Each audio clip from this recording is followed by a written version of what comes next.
Now, am I allowed to touch you? Daniel, a frontier man who had lost everything, whispered as his calloused fingertip brushed the tear-streaked cheek of Serena. She, a black woman once forced into marriage as if she were a debt to be paid, now stood as his wife by a cold contract.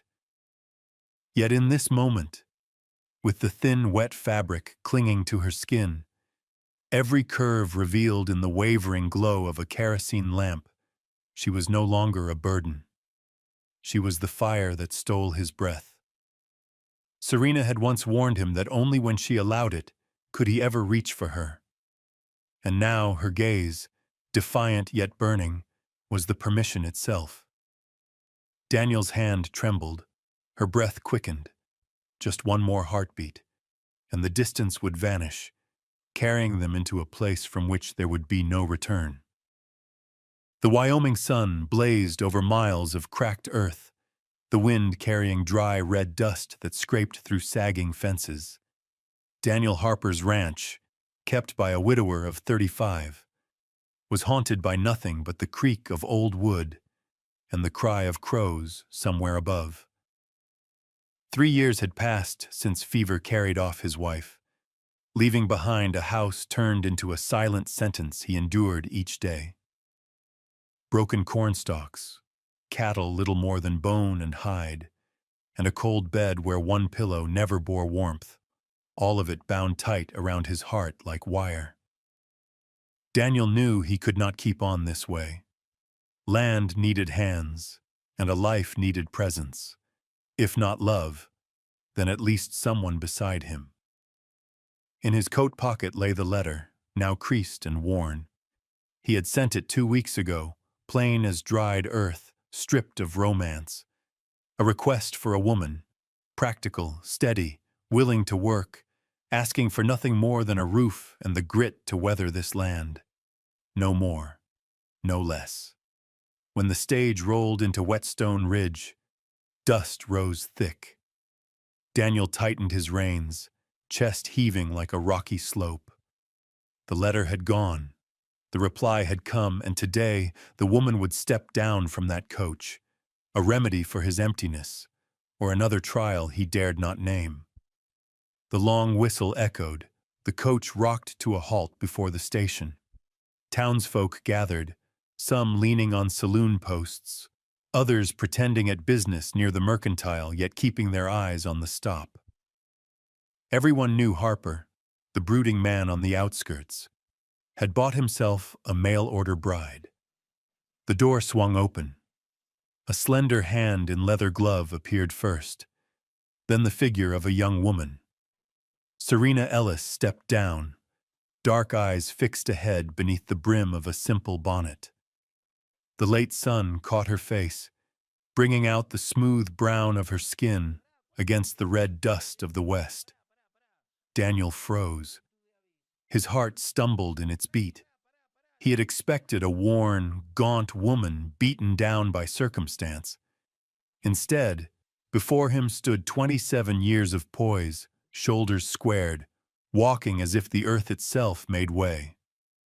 She was beautiful, not in a fragile way, but with a strength that carried mystery. Their eyes met.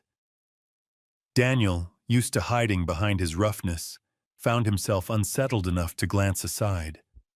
He reached out, intending a firm handshake, a business formality. Yet when his calloused hand touched her gloved one, the stiffness gave way. Her grip was steady, warm, unshaken. "Mr. Harper?"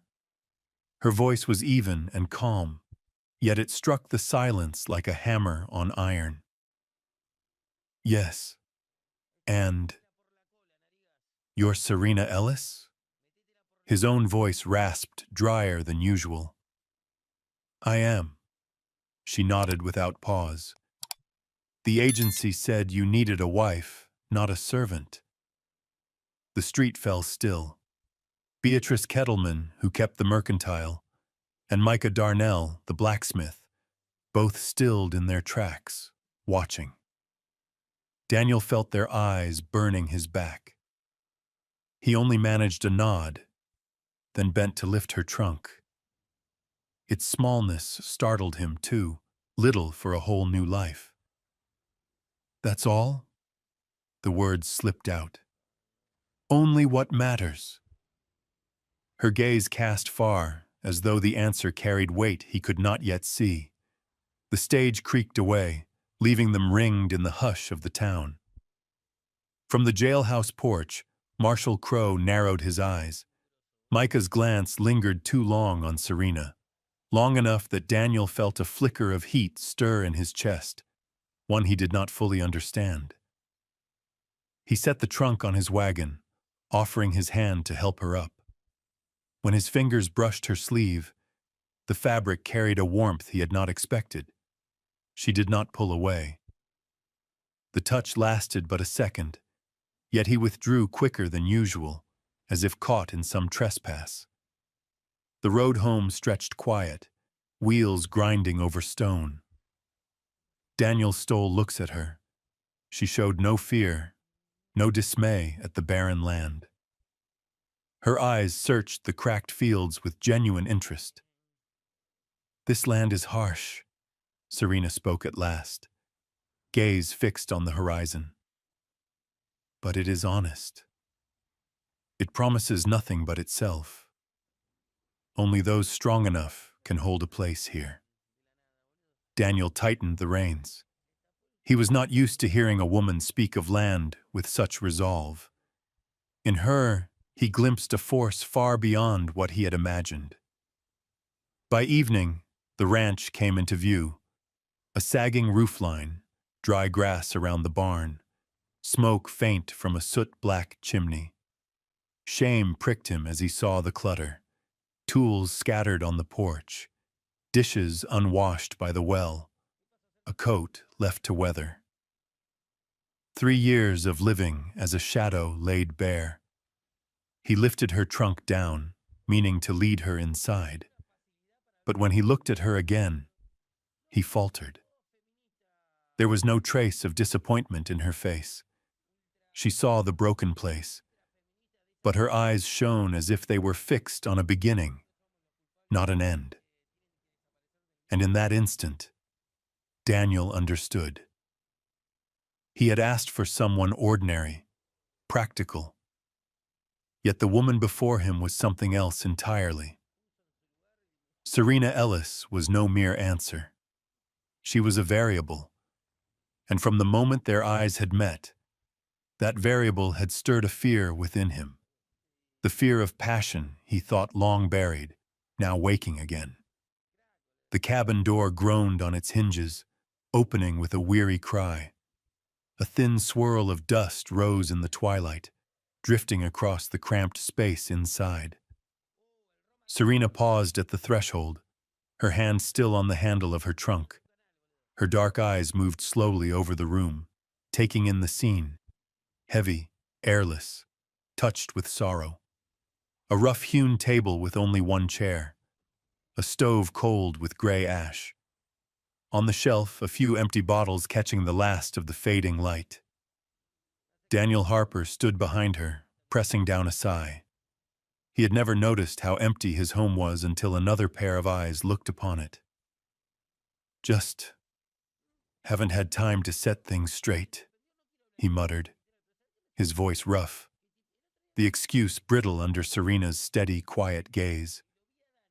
She gave no reply. Instead, her steps sounded firm on the wooden floor, each one echoing as though stirring shadows that had lain undisturbed for 3 years.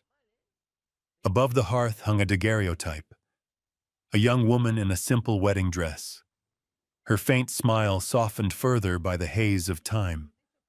Serena stopped before it, her gaze fixed. She needed no name. She knew at once this was his late wife. Daniel felt the weight of her silence pressing into the old wound.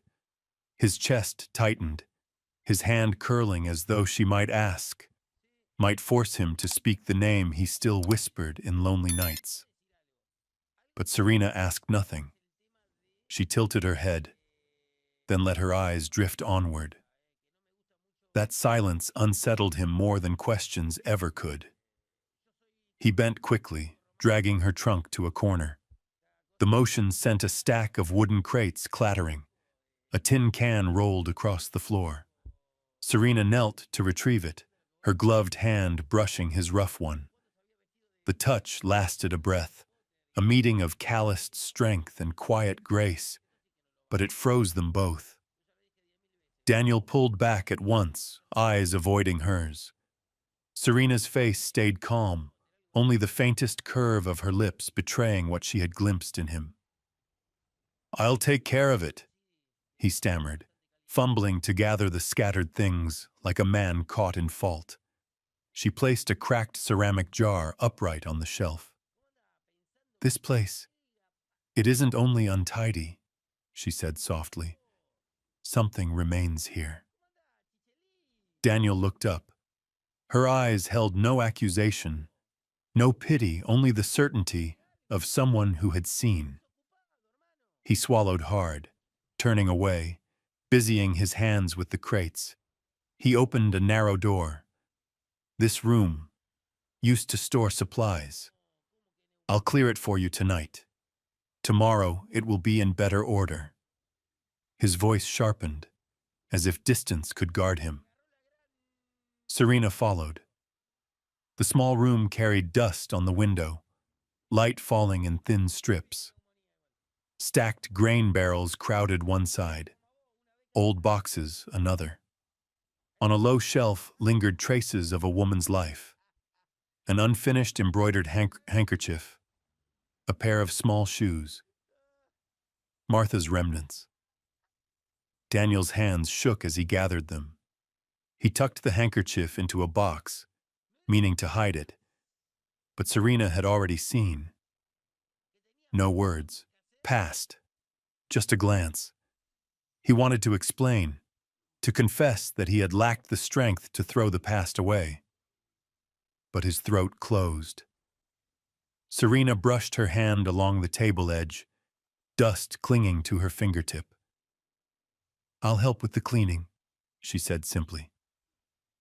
The words were light as air, yet they struck something hollow in his chest. For 3 years, no one had crossed this threshold, let alone offered to share the quiet burden. Daniel set the box down and sank into a chair, his back bent under years he had carried alone. Serena stepped to the window, sweeping dust from the frame, tugging at the torn curtain so the evening sun spilled in. The light caught her face, her dark skin aglow, her eyes deep with something he could not name. He realized he was staring. When she turned, their eyes met, no longer the eyes of strangers. His heart jolted, his breath caught. He rose too quickly, brushing dust from his shirt. "This room is too cluttered. You'll stay in mine tonight. I'll take the porch. Tomorrow, when it's cleared, you can move in." She nodded, offering no protest. Setting her trunk against the wall, her hand brushed the old handkerchief still on the shelf. A touch so gentle, it felt like respect for the woman who had come before. Daniel watched, unsure if what he saw was mercy or another kind of strength. Outside, the sun slipped behind the mountains, shadows stretching long over the roof. Inside the cabin, dusted corners stirred to life. The scrape of crates moving, the soft swish of cloth on wood. And within those small sounds, something shifted. The silence that had ruled for 3 years was broken. That night, the cabin lay still after a long day. Serena stepped into the room that once belonged to Daniel and sat on the edge of the bed.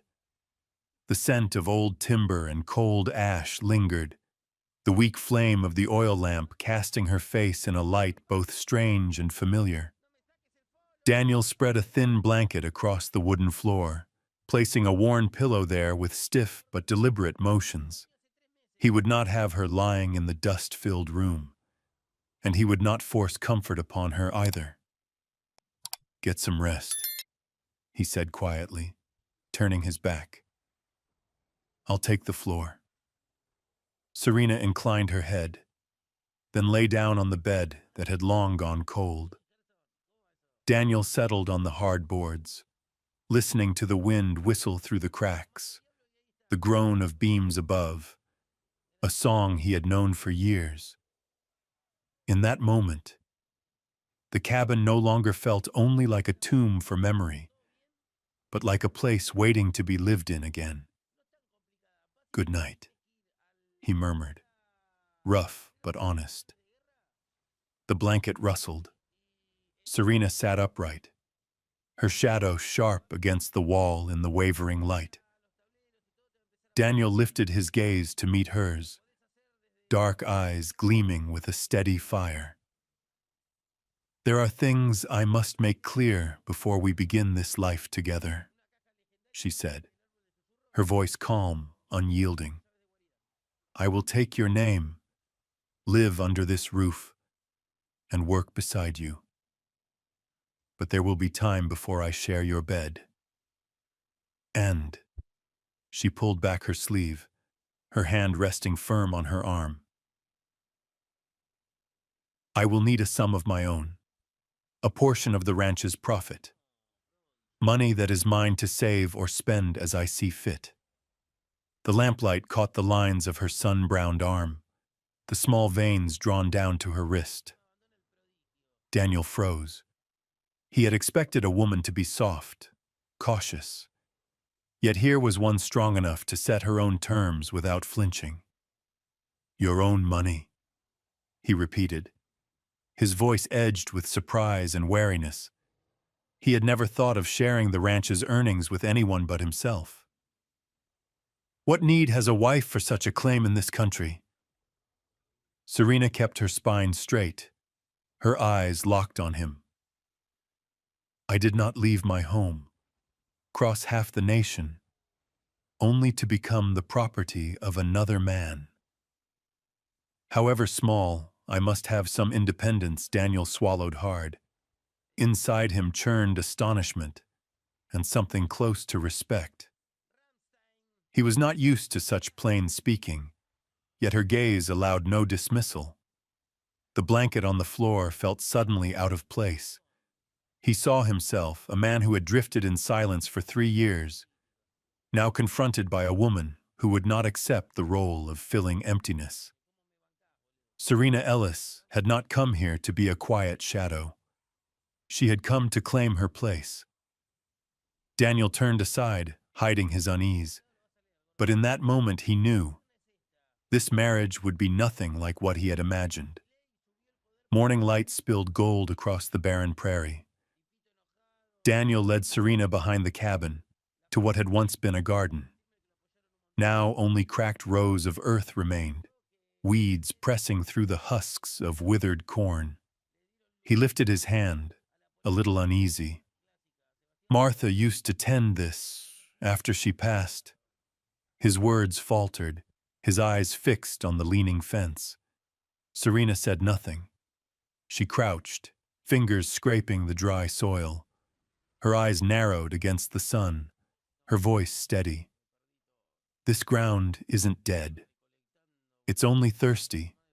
Dig a channel from the creek, and I'll plant again. Beans, squash, crops that don't wither easy, and sunflowers to cast shade. Daniel blinked. He had thought himself the one who understood land, yet he had never heard a woman speak of it so plain, so sure. You know farming? My father worked the fields of an estate. I learned more than the kitchen, she answered, the faintest smile tugging her lips as though daring his doubt. All morning they worked. Daniel hammered new boards into the fence while Serena cleared weeds, breaking the soil loose. As the sun climbed, sweat gathered at her brow, trailing thin lines down her neck, catching the light. Daniel's gaze lingered longer than it should. He fumbled for his handkerchief, stepped forward, and before she could react, pressed the cloth gently against her damp skin. The moment stilled them both. She turned her face slightly, eyes locking on his. Dark depths met pale weariness, holding longer than courtesy allowed. Daniel felt his heart stumble. Serena did not turn away. He withdrew quickly, clearing his throat. Just didn't want you catching sun fever. Her lips curved in a small, guarded smile before she bent back to her task. Yet Daniel knew something had shifted. A small thing, but enough to change the air between them. By late afternoon, Daniel saddled his horse for town. Serena stood in the doorway, her brown dress faded and dusted from the garden. He looked her over and exhaled. "You'll need a proper gown." At least for the wedding, the words caught her still.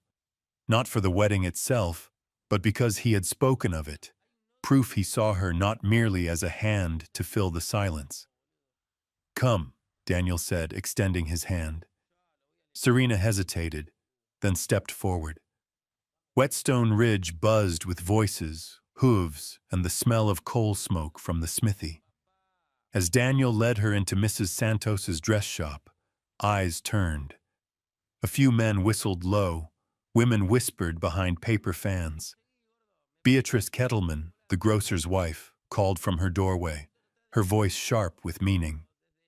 "Well, well, the widower Harper finally opens his heart. Strange, though. Plenty of white women around. Why choose a colored girl?" The murmurs swelled. Daniel's jaw locked. He feared Serena's hurt, but she did not shrink. She drew herself tall, stepping forward with a voice clear and unshaken. "I did not come to be chosen by the shade of my skin. I came because I can stand beside a man others would leave to solitude. If that seems strange to you, then take today as proof of something you never dared believe possible." Silence spread for a beat. Beatrice flushed, tongue-tied, while a few men laughed awkwardly to cover themselves. Daniel glanced at Serena, pride and a deeper stirring rising inside him. Mrs. Santos clapped her hands, breaking the tension. "She speaks true. Now, child, come let me measure you. No bride of mine will wear rags to her wedding." Serena stepped inside, leaving the whispers behind. Daniel followed with his eyes, pulse quickening. She did not need his words as shield. She stood on her own, proud and unbent, and that made him want to stand with her all the more. By the time the sun dropped behind the distant ridge, they turned homeward. Serena rode behind him, her hand resting lightly on the worn saddle for balance. The space between them was small, yet her warmth pressed close. In the crimson light of dusk, Daniel stole a glance back. Serena's eyes remained calm, but he swore he caught a glimmer there. Something unbroken. Something that refused to let the past dictate her worth. And for the first time in years, Daniel Harper knew his heart still held room for a beginning. That afternoon, the Wyoming sky turned to heavy lead. Black clouds gathered on the horizon. The wind carried the damp smell of soil, and the dry grass whispered like a warning. Daniel stood on the porch, eyes lifted, then turned to Serena. "A hard storm's coming. We need the fence shored up, or the herd will scatter." Serena nodded, tied back her hair, and pulled on her gloves. Without a trace of fear, she followed him into the fields. Hammer strikes on posts and the roar of wind mingled together, a tense music before the storm broke. Daniel drove stakes and tightened wire while Serena lifted heavy rails into place. The gusts whipped her skirt tight around her legs, yet she pressed on without falter. He watched her with a quiet awe, a woman from the east, slight in frame, refusing to yield before the West's harshness. While stretching the wire, Serena caught her foot on a buried stone and fell hard to her knees. Daniel dropped his hammer at once, rushing to her side. He caught her beneath the arm and lifted.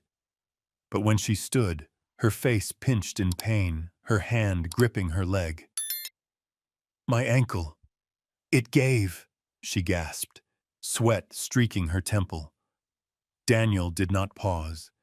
He bent, swept her into his arms, and carried her up from the dirt.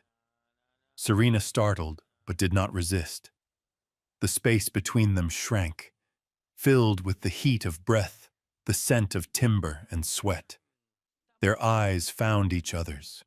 For that brief beat, the wind and thunder were gone. Only the hammering of two hearts remained. He carried her swiftly back to the cabin, arms clamped tight as though she might slip away.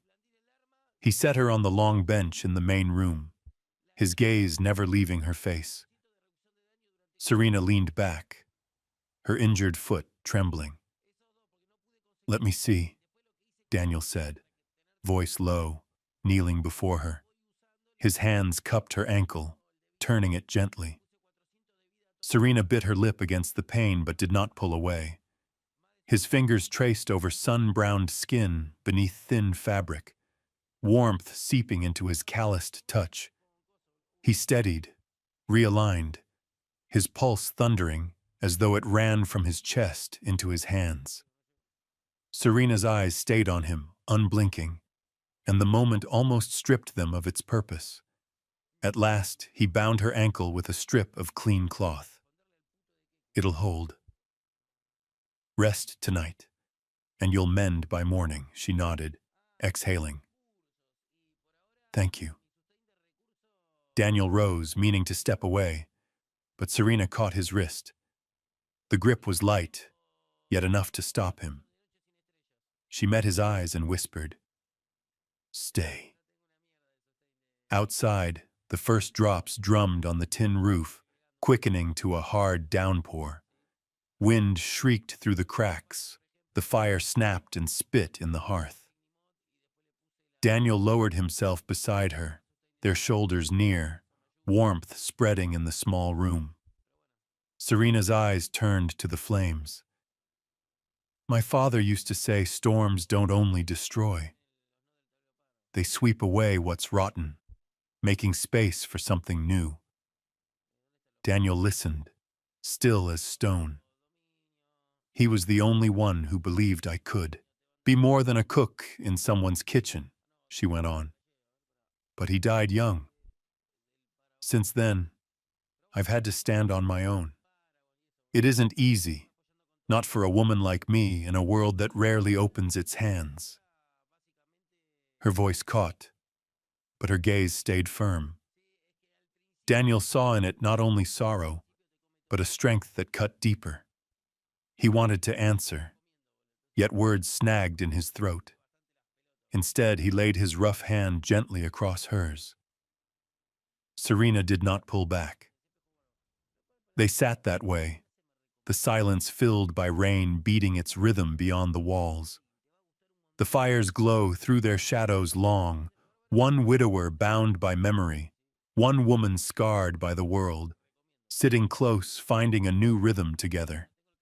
And that night, while the prairie howled under storm, inside the small cabin, two hearts began to align, not with vows, not with noise, but with eyes steady and a silence that carried trust.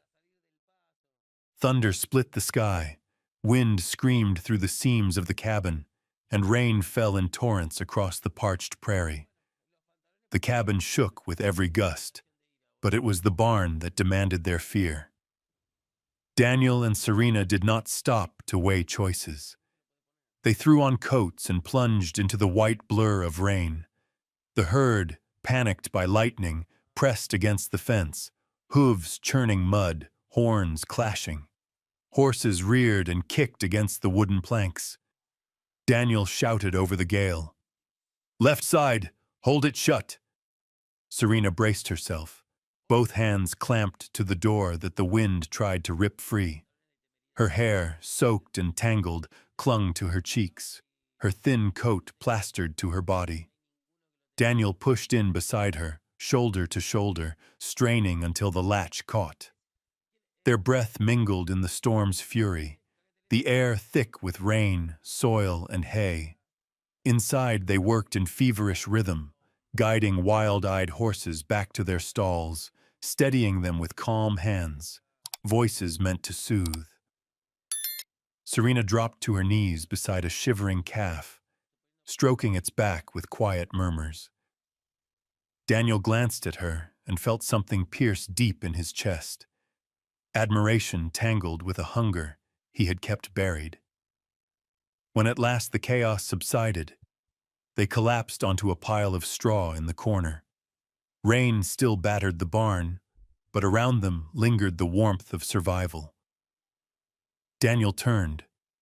The lamplight threw Serena's outline across the wall, her dress soaked through, clinging to the lines of her body, water sliding down the ridge of her collarbone. He swallowed hard, pulse racing. His hand rose of its own accord, brushing a wet strand from her cheek. She flinched, but did not turn away. Her dark eyes locked on his, steady, questioning, daring.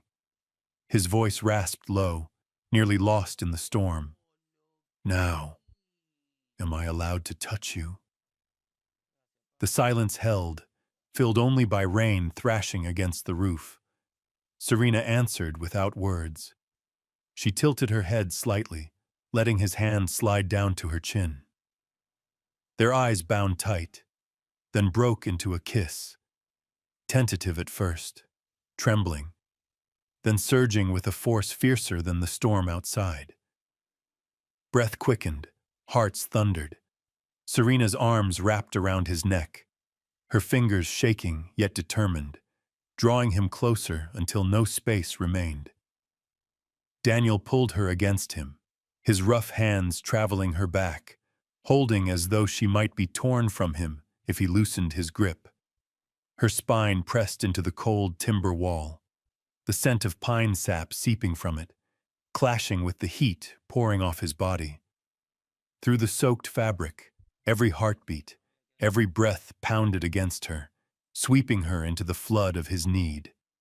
Her cloak slipped from her shoulders, crumpling into the straw with a hushed crackle. The lamp's flicker washed her skin in gold, beads of rain glistening like tiny pearls. Light slid across the scars and calluses on his arms, marks carved by years of labor and loss. Nothing was hidden now.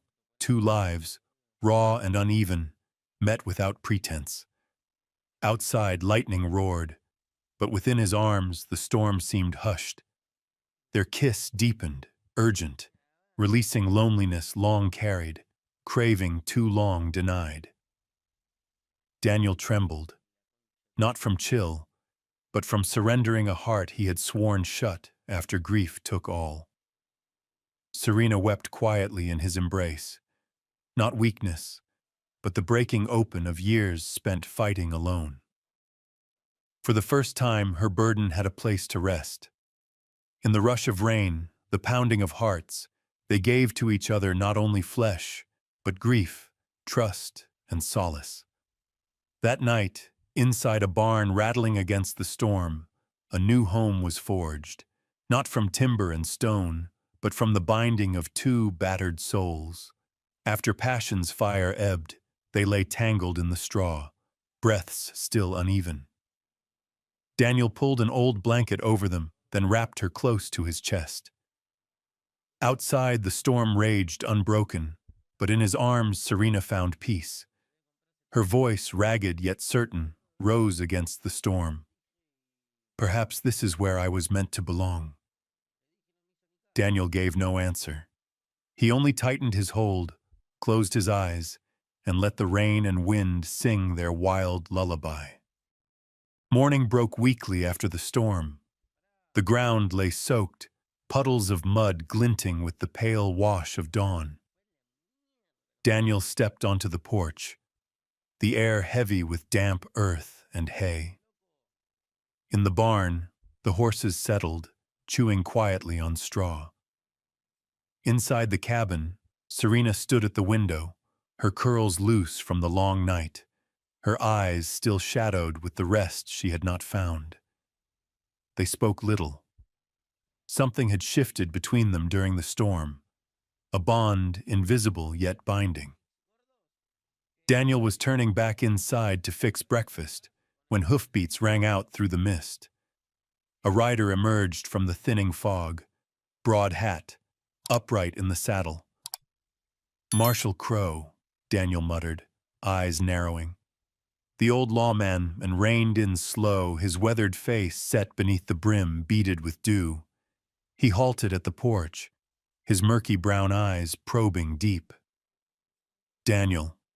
Miss Ellis Crowe tipped his head, then drew a folded slip from his coat, the edges damp. "Telegram came through from Boston." "Figured you best see it now." Serena stiffened, her fingers clenching at her skirt. The thin paper trembled like a blade when Daniel took it. The words were few, but enough to freeze the air. "Searching for Serena Ellis. Winford family debt unsettled. Legal guardian, Philip Uldren. Report immediately." Daniel's jaw locked. He could not untangle the laws of the East, but every line stank of power, cold as shackles. Serena sank into a wooden chair, her dark eyes clouded with sudden dread. Crowe studied her. "This name, Philip Uldren. Who is he?" Serena did not answer. Her hand rose, trembling, covering her left wrist, where a faded scar ran thin. Daniel saw the gesture, saw the fear pressed beneath it. He stepped close, set his rough hand over hers. "Serena," he said low, steady, "tell me." She lifted her eyes, wet but fierce, a smile tugging faint at her trembling mouth. "He was never my husband, but he was the shadow laid over my life." Her voice faltered. Daniel sat beside her, his thumb rubbing calm across her knuckles, that small touch pulling her back from the dark. "My father." She drew a sharp breath. "He gambled. Lost everything. When there was nothing left to pay, he gave me, like coin, like cattle, to buy himself free. A paper of betrothal, a handshake. And I—" tears slid down her cheek. "I was never asked what I wanted. Uldren called it protection. I called it chains." The cabin hushed, only the wind threading through the cracks. Crowe's brow furrowed, his tone even yet warning. "He's a man of means. Money twists the law when it wishes. If his reach found its way to Wyoming, he won't give easy." Daniel felt Serena's grip tighten on his hand, clutching as if drowning.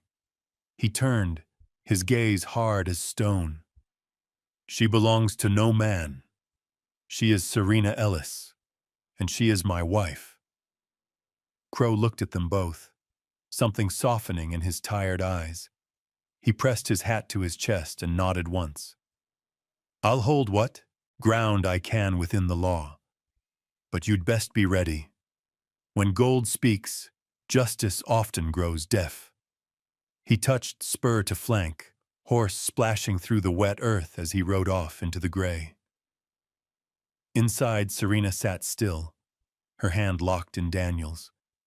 Outside, dark clouds gathered again on the far horizon, promising another storm. Daniel squeezed her hand, voice sure as bedrock. "Look at me." She raised her eyes.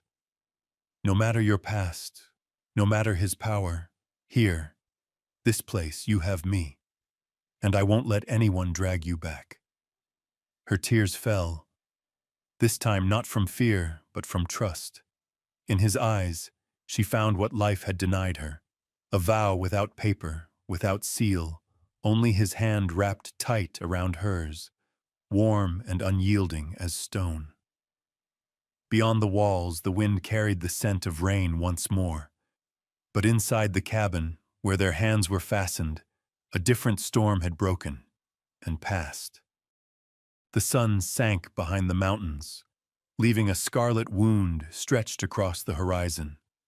Darkness slid over the prairie faster than usual, heavy as a wet blanket smothering grass and soil still sodden from the earlier storm.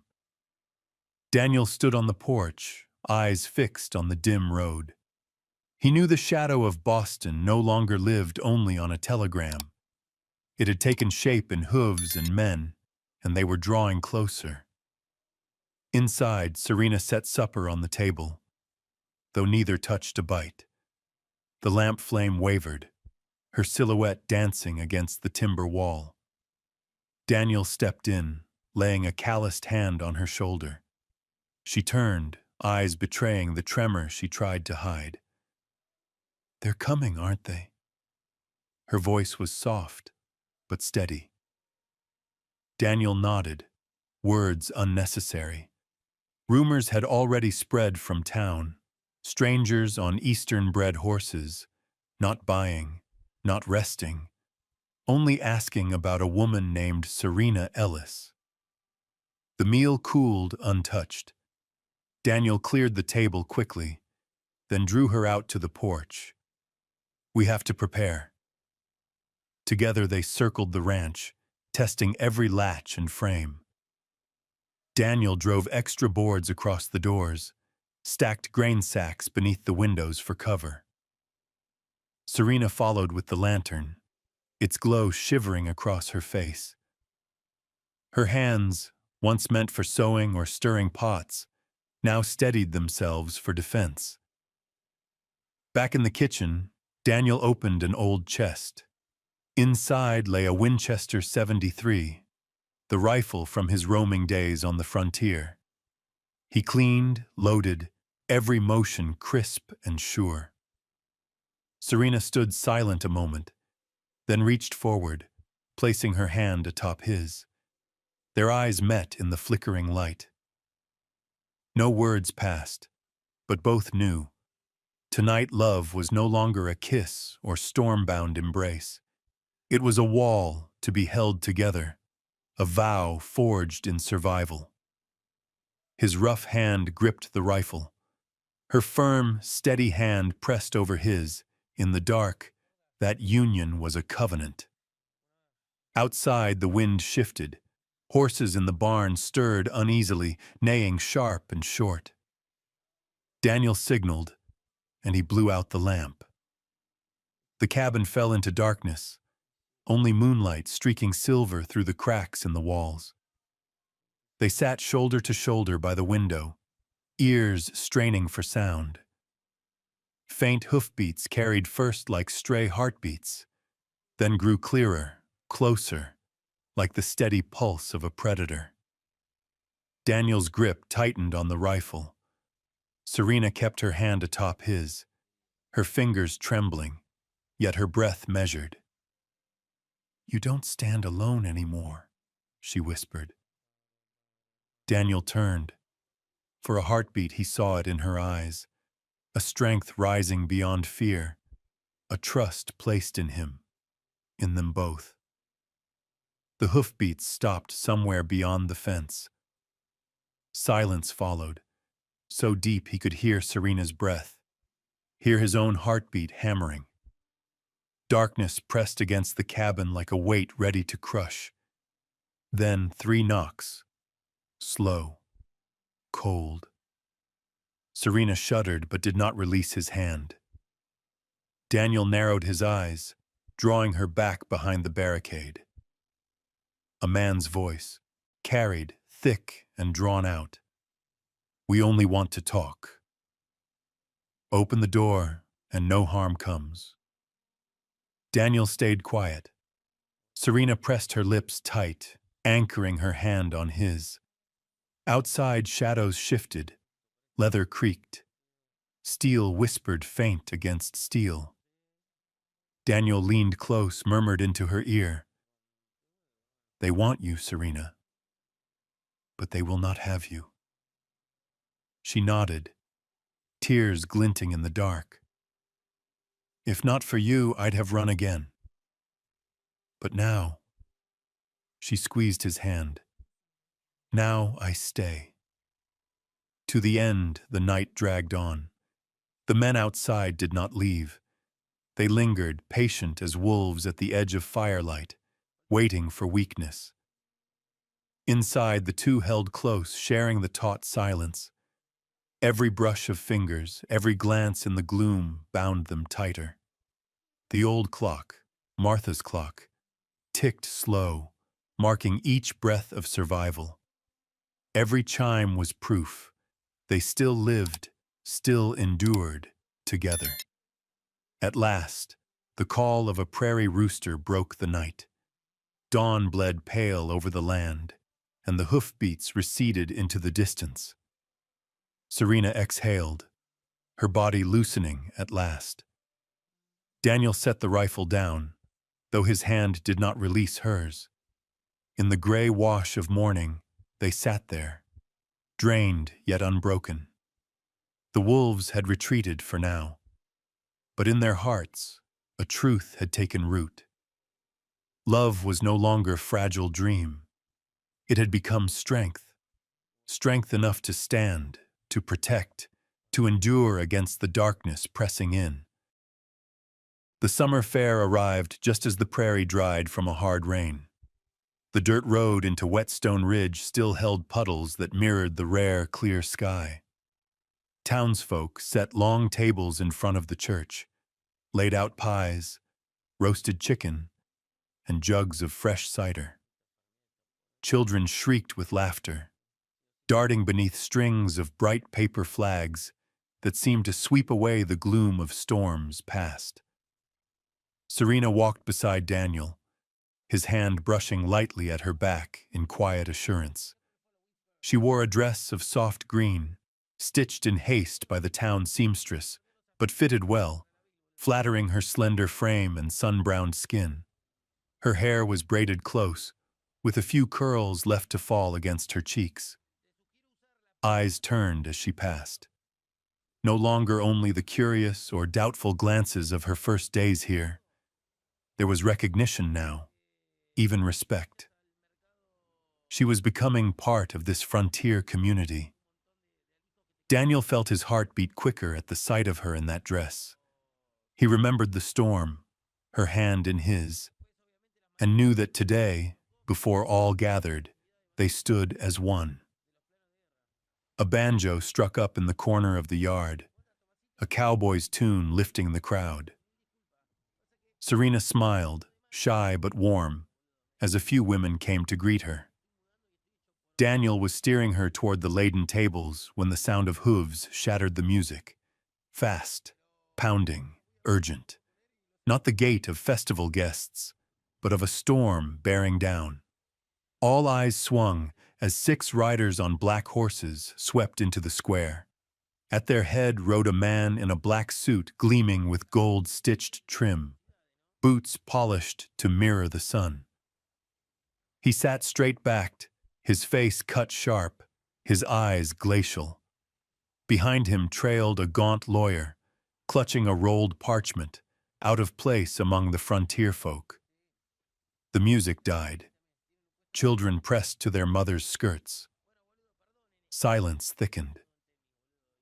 Daniel pulled Serena behind him, his gaze locked. "Forgive the interruption," the man intoned, voice smooth but proud. "My name is Philip Uldren. I have come to reclaim what is mine," he signaled. The lawyer stepped forward, unrolling the parchment, voice carrying. "A marriage contract, signed by Mr. Joseph Ellis of Boston, father to Serena. Ellis binding her to Philip Uldren in settlement of gambling debts, duly notarized under Massachusetts law. By its terms, Serena is the lawful betrothed of Mr. Uldren." The words fell heavy, stirring murmurs through the crowd. Some shook their heads, others cast pitying looks toward Serena. She stood tall, face pale yet shoulders unbowed. Daniel felt her tremble beneath his hand, but her eyes burned with pride. Uldren dismounted, his polished shoes striking wet earth without stain. His gaze swept the townsfolk before fixing on Serena. You ran far, Serena, but paper holds weight. You are bound.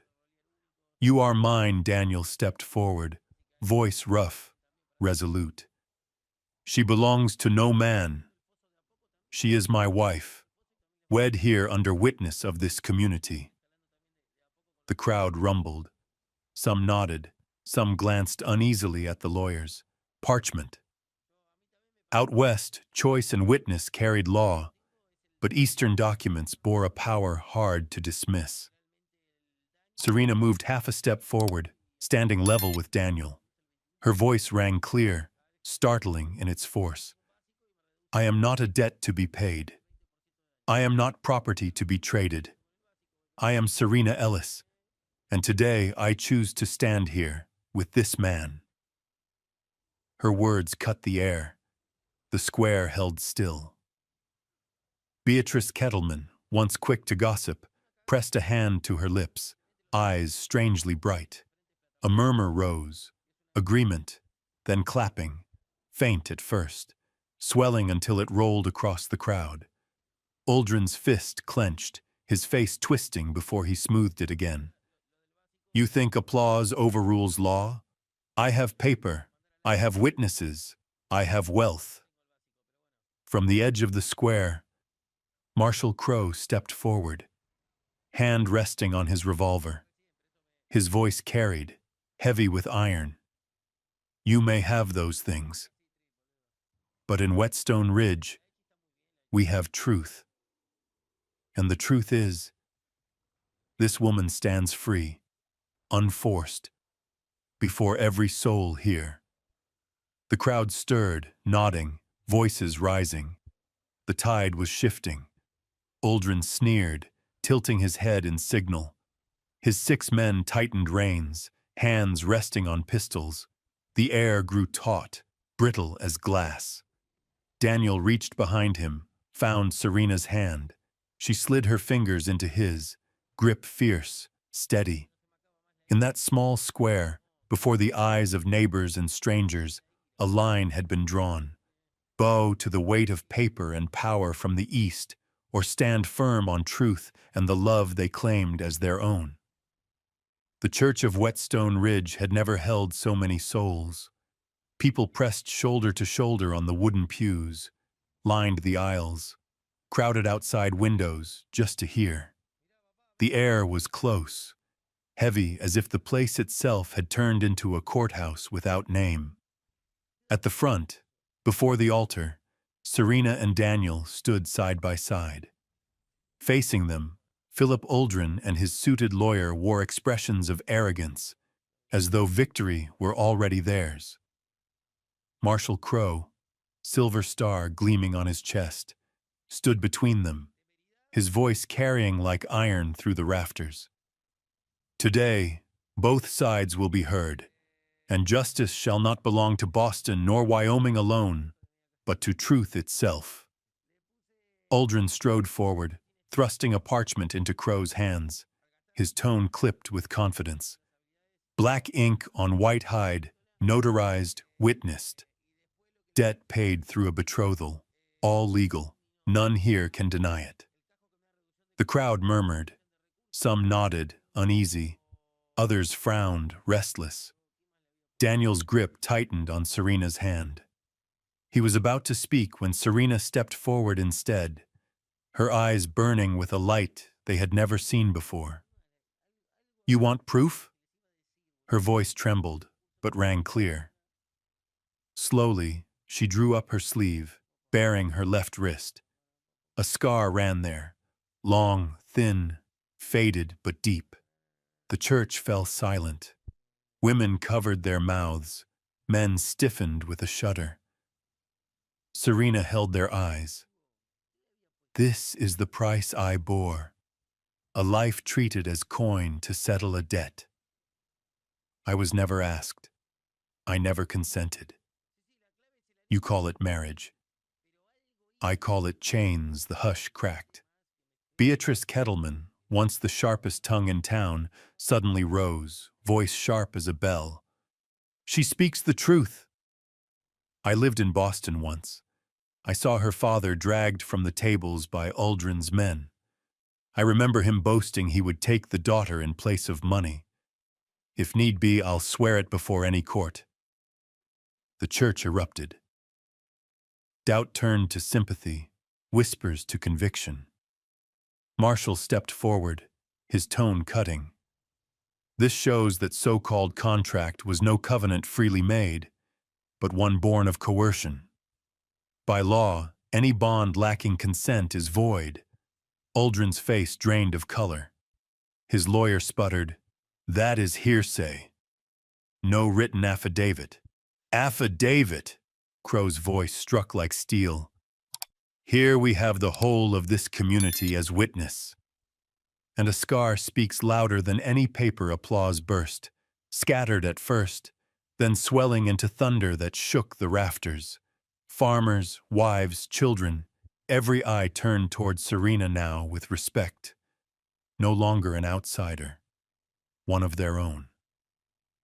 Daniel stepped forward, his voice low but firm enough to reach every corner. She is not a thing to barter. She is Serena Ellis, and from the day she set foot here, I have chosen. I chose her as my wife. He lifted her hand high, their fingers bound in the thick air of sweat, wood, and long-held tension, at last breaking. His eyes roved over the gathered faces, marking each with the truth. Serena looked at him, her eyes shining with tears, her smile breaking open.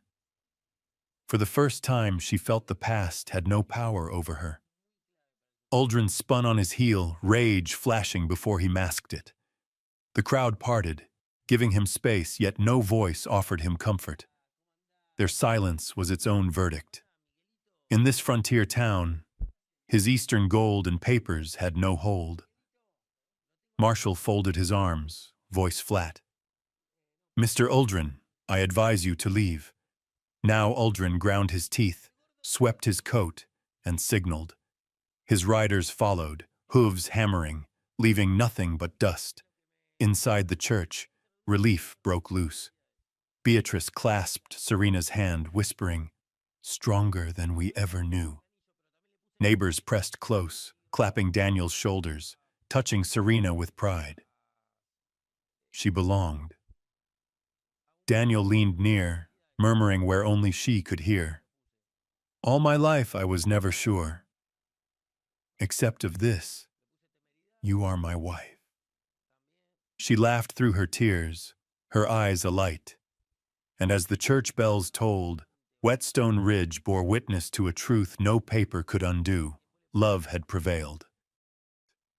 That morning the prairie lay bathed in warm gold. Sunlight stretched across the wheat fields heavy with heads. The wind carried the scent of fresh grass and the faint tang of dry straw. After many days of turmoil, Whetstone Ridge fell quiet, as if to hold a proper reverence for a day unlike any before it. The day Serena Ellis and Daniel Hayes would be married. The little wooden church wore garlands of wildflowers gathered from the valley. Yellow, purple, and white blooms braided together, plain and bright. People had gathered since dawn, each bearing a simple gift: a basket of apples, a baked pie, an embroidered handkerchief. They had little wealth, but their full attendance and warm smiles were the greatest blessing for a couple who had endured so much. Serena stood in the small room behind the church. Her wedding dress, cut from plain white cloth, had been sewn in haste by the town women working together. Mrs. Henderson stitched the sleeve seams. Little Ruthie tucked sprigs of lavender into her hair. When Serena peered into the old, dim mirror, she saw a different light in her eyes. No longer the look of a woman fleeing, but the steady gaze of one who had chosen where she belonged. Outside, Daniel waited at the altar. He wore a simple gray suit, his white shirt a touch worn, but neatly clean.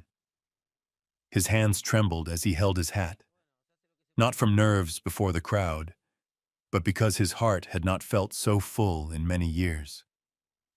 After long seasons of solitude, he was about to regain a home and a hand to hold until the end. When the church bell rang, the doors swung open. Serena entered, each step slow, each step proud. Stained glass caught the light and fell across her white dress and brown skin, and many faces went still. Women dabbed their eyes. Men bowed their heads with quiet smiles. Daniel stepped forward and offered his hand. Serena placed her palm in his, warm and steady. The murmurs fell away. The minister's voice rose. Today we witness not only a marriage, but the triumph of love over chains, the triumph of truth over falsehood. Serena and Daniel, do you pledge to walk together to the end of your days, in hardship and in plenty, in sorrow and in joy? Daniel's voice was husky. I do. Serena met his eyes, bright and clear. I do. No gold rings, no elaborate papers. The simple assent and joined hands sufficed. The minister smiled and declared, Before God and the people of Whetstone Ridge, I pronounce you husband and wife. The church erupted in applause and cheers. Children leaped with delight. Neighbors embraced and offered blessings. Beatrice Kettleman, once the town's keenest gossip, rose to clap the loudest, whispering, At last, the day has come.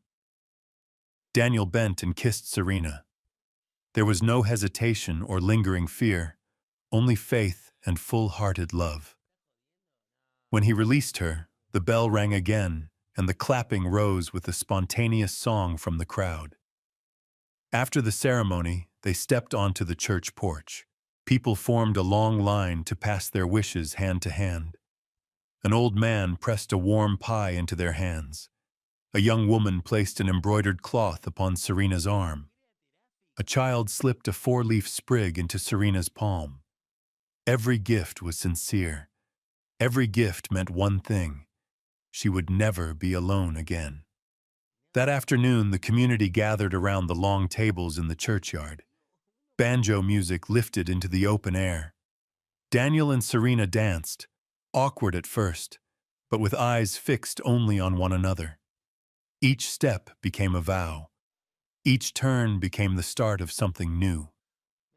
Sunset poured gold over the fields. Flocks of birds angled homeward. For the first time after many years, Serena felt she had a home, not of timber and coin, but of trust and love that had passed every test. Daniel squeezed her hand and murmured over the din of celebration, At last, you are my wife. No power, no paper can change that. Serena smiled, her eyes bright. And you are my home. Autumn settled over Whetstone Ridge.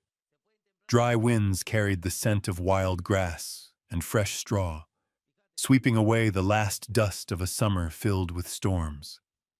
The fields before the ranch gleamed gold, rows of wheat bending gently under the mellow sun, promising a full harvest. The wooden house, once empty, dusty and silent, now shone as though reborn. Cracks on the porch had been filled. The window frames wore new curtains sewn by Serena's own hands. On the dining table, jars of wildflowers always stood bright, a reminder that new life begins in the simplest things. Serena stood on the porch, her hand resting on the wooden rail, her gaze stretching over the endless fields. The wind tugged at her dress, carrying a sense of calm. For the first time in years, Her eyes carried no shadow of fear or haunting. Only peace remained, a peace purchased with tears and courage. Behind her came the sound of familiar boots. Daniel drew near, his strong arms wrapping around her from behind. He held her close, warmth seeping into her, driving off the crisp bite of the autumn breeze. Serena tilted her head so her curls brushed his cheek, a smile softening her lips. Daniel bent and pressed a gentle kiss to her temple. It was not the storm-driven kiss of that night in the barn, but one of shelter and steady trust. Within that tender touch lay a promise stronger than any vow. Serena lifted her hand to cover his where it circled her waist. Her fingers traced the hardened calluses and the old scars of a life worked raw. Her voice came hushed, trembling but radiant. "We truly have a home now." Daniel said nothing, only pulled her tighter. His eyes lifted to the far horizon where the sun bled into fire red, a blaze marking the rise of something new. In the distance came the laughter of children darting across the yard. Cattle grazed lazily, bells clinking in rhythm with the wind. The ranch, once filled with silence and shadows, now thrummed with the sounds of life. Serena rested her head against his shoulder, her eyes closing. In Daniel's arms, she knew she no longer fought alone. The pain of the past, the scars on her heart and body alike, now stood as proof of the road she had walked and of the love she had found.